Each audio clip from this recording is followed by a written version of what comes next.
ആറാമത്തെ പാവം എന്ന് പറയുമ്പോൾ അത് എതിർക്കുന്നതാണ്. കെട്ടവൻ കെട്ടിടിൽ കെട്ടിടും രാജയോഗം. ആറാമത്തത് ഈ കർമ്മസ്ഥാനമാണ്. ഇത് ചെയ്ത എല്ലാ തെറ്റും അവിടെ പോയി നിൽക്കും. നല്ല ഗ്രഹങ്ങൾ അതിനകത്ത് കയറി, ശുഭഗ്രഹങ്ങൾ, ഗുരു അതിനകത്ത് കയറിയാൽ അത് പെടും. ആരെയും വഞ്ചിക്കാനും പറ്റത്തില്ല. ഇവർ നല്ലവരാണ്. ഇവർ നല്ലവരായത് കൊണ്ട് തന്നെ ഇത്രയും പെടും. ആ സ്ഥാനത്ത് പോയി കഴിഞ്ഞാൽ അവർ ജയിലിലാകും, നഷ്ടപ്പെടും, കുടുംബമില്ലാതെ പോകും, ബുദ്ധി സ്വാധീനമില്ലാതെ പോകും, പിശാചിൻ്റെ സുഭദ്രവങ്ങളെല്ലാം ഉണ്ടാവും. ഇത് ആദ്യം നമുക്ക് ഒരു 12 വയസ്സിനുള്ളിൽ എല്ലാവരുടെയും ജാതകവും എല്ലാവരും അറിയണം. നമ്മൾ ഇതല്ല, എനിക്ക് അത് ഇഷ്ടമാണ്, അവർ ചെയ്യുന്ന ജോലി ഇഷ്ടമാണ്, ഇവർ ചെയ്യുന്ന ജോലി ഇഷ്ടമാണ്, ഇത് പഠിത്തം ഇഷ്ടമാണെന്ന് വേറെ ഓരോരുടെ നമ്മൾ പഠിച്ചു കഴിഞ്ഞാൽ അതിൽ ഒരുപാട് കഷ്ടങ്ങൾ വരും.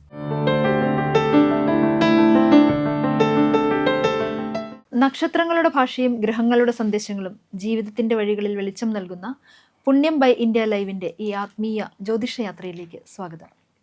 ആസ്ട്രോളജിസ്റ്റായ ശ്രീ റോബിൻ സർ ഇന്ന് നമ്മളോടൊപ്പമുണ്ട്. സർ നമസ്കാരം. നമസ്തേ. ജ്യോതിഷത്തിൽ നമ്മൾക്ക് ബാധയേൽക്കാൻ, അല്ലെങ്കിൽ ഒരു ശത്രുദോഷം ഏൽക്കാൻ, അല്ലെങ്കിൽ ഇതൊന്നും അല്ലെങ്കിൽ നമുക്കൊരു കൂടോത്രം ഏൽക്കാൻ, ആഭിചാരം, ഇതൊക്കെ ഏൽക്കാൻ ഉണ്ടാകുന്നൊരു സമയം അത് നമുക്ക് നേരത്തെ പ്രെഡിക്റ്റ് ചെയ്യാൻ പറ്റുമോ? നേരത്തെ അറിയാം. അപ്പൊ അങ്ങനെയാണെന്നുണ്ടെങ്കിൽ നമുക്കൊരു പ്രിക്കോഷൻ എടുക്കാം. ഇപ്പം ഓരോ ജാതകത്തിലും ആറാമത്തെ പാവമുണ്ട്. 6. ഈ ആറാമത്തെ പാവത്തിൽ എന്ത് പോയി ചേരും അത് അനുസരിച്ചാണ് നമ്മുടെ ജീവിതം ഉണ്ടാകും. ആറാമത്തെ പാവം എന്ന് പറയുമ്പോൾ അത് എതിർക്കുന്നതാണ്.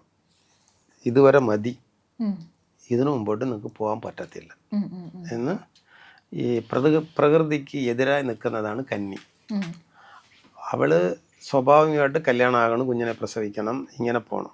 പക്ഷെ എനിക്ക് കല്യാണവും വേണ്ട, കുഞ്ഞിനും വേണ്ട, ഒന്നിനും വേണ്ട എന്ന് അവൾ എതിർക്കും. എതിർത്ത് നിൽക്കുന്നത് കൊണ്ട് ആ രാശി കന്നിരാശി എന്ന് പറയും.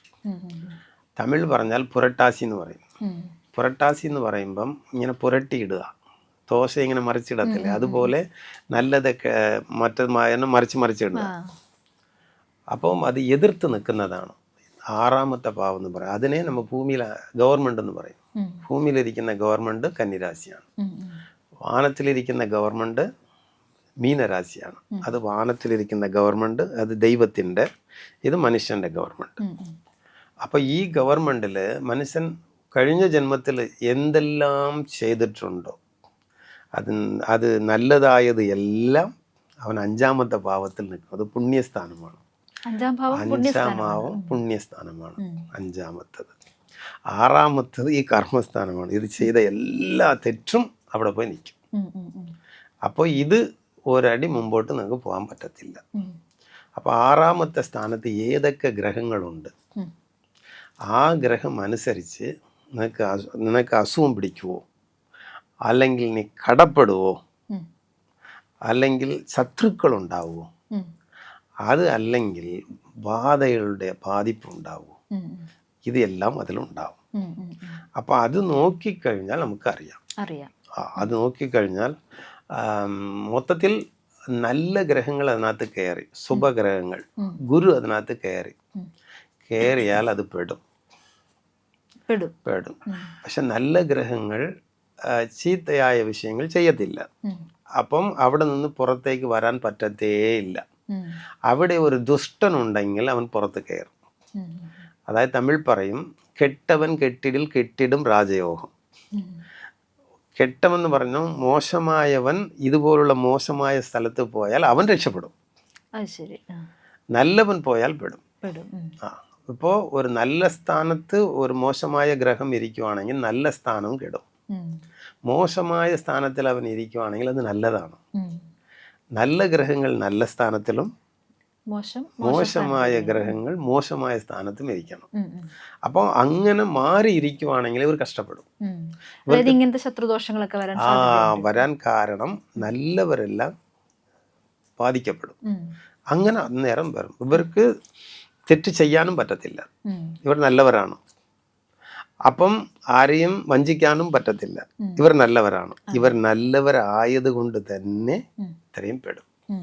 ശരി, ചില മോശമായവരുണ്ട്, തെറ്റ് ചെയ്തിട്ട് പെടുന്നുണ്ടല്ലോ എന്ന് ചോദിച്ചാൽ അവർ ഈ 6ാമത്തെ സ്ഥാനം കടന്നിട്ട് 8ാമത്തെ സ്ഥാനം എന്നൊരു സ്ഥാനമുണ്ട്. അത് വളരെ മോശമായ സ്ഥാനമാണ്.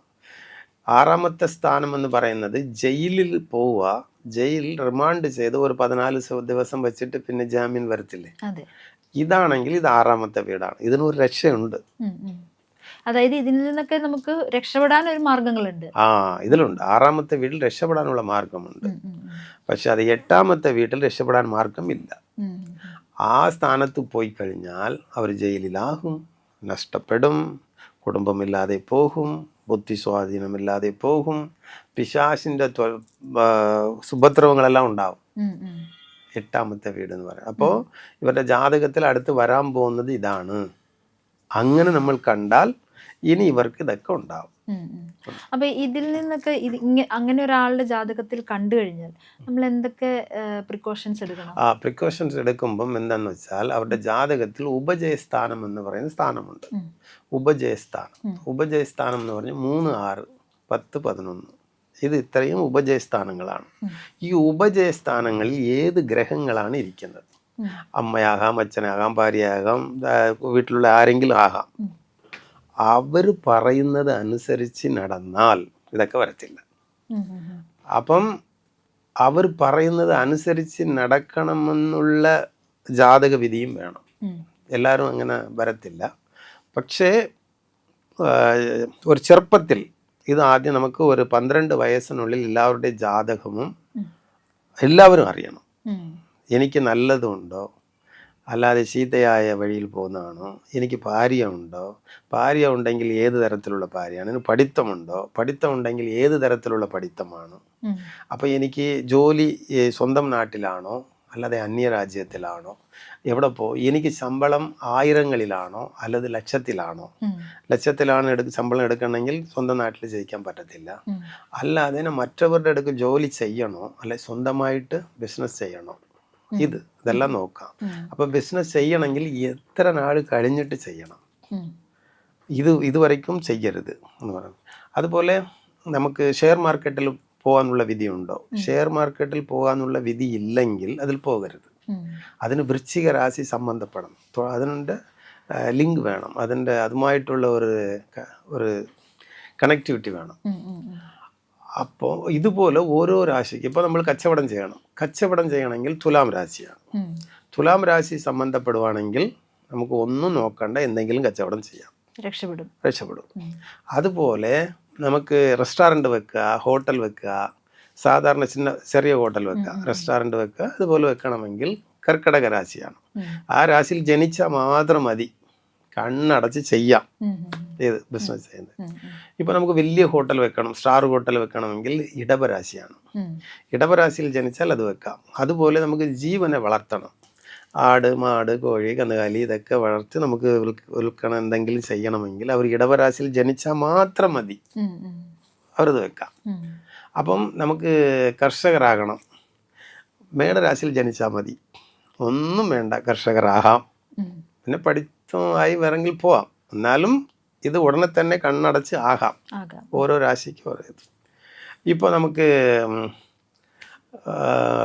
ഒരു വലിയ ഫാക്ടറി വെക്കണം, ഫാക്ടറി വെക്കണമെങ്കിൽ അവർ കുംഭരാശിയിൽ ജനിച്ചാൽ മതി. കുംഭരാശിയിൽ ജനിച്ചാൽ വലിയ ഫാക്ടറി എല്ലാം വെക്കാം. അവരൊന്നും വേറെ ജാതകം നോക്കാൻ എടുക്കാനൊന്നും പോകണം. അപ്പോൾ ഏത് രാശിക്ക് ഏതാണ് ജോലി, നമുക്ക് ഏതാണ് ഭാവി, ഇതെല്ലാം ഒരു 12 വയസ്സാകുമ്പം അത് അനുസരിച്ച് അത് കഴിഞ്ഞ് മുമ്പോട്ട് പോകണം. പോയാൽ ഇവർ എന്തിന് ജനിച്ച്, അവർ ഭൂമിയിൽ എന്തിനു വേണ്ടി ജനിച്ച്, ഈ ജനനം എന്തിനു വേണ്ടി, അത് ചൊവ്വ എവിടെ ഇരിക്കുന്നുണ്ടോ നമ്മുടെ രാശിയിൽ, അത് അനുസരിച്ച് നമുക്ക് ഇതിനു വേണ്ടിയാണ് നമ്മൾ ജനിച്ചത് എന്ന് നമുക്ക് എടുക്കാം. അപ്പോൾ ഇതെല്ലാം അനുസരിച്ച് കറക്റ്റായിട്ട് വഴി പോയാൽ കടൻ ഉണ്ടാകത്തില്ല, ഈ പിശാചിൻ്റെ ശല്യം ഉണ്ടാകത്തില്ല, അത് കഴിഞ്ഞിട്ട് മറ്റേ ശത്രുക്കൾ ഉണ്ടാകത്തില്ല. നമ്മുടെ രാശി ഏതാണോ അതിൽ മാത്രം നമ്മൾ പോയാൽ മറ്റാരും അതിൻ്റെ ഇടയ്ക്ക് വരത്തില്ല. നമ്മൾ ഇതല്ല, എനിക്ക് അത് ഇഷ്ടമാണ്, അവർ ചെയ്യുന്ന ജോലി ഇഷ്ടമാണ്, ഇവർ ചെയ്യുന്ന ജോലി ഇഷ്ടമാണ്, ഇത് പഠിത്തം ഇഷ്ടമാണെന്ന് വേറെ ഓരോരുടെ നമ്മൾ പഠിച്ചു കഴിഞ്ഞാൽ അതിൽ ഒരുപാട് കഷ്ടങ്ങൾ വരും. നമ്മളിത് അനുസരിച്ചാൽ ഒന്നും വരത്തില്ല. വരത്തില്ല. അതെ.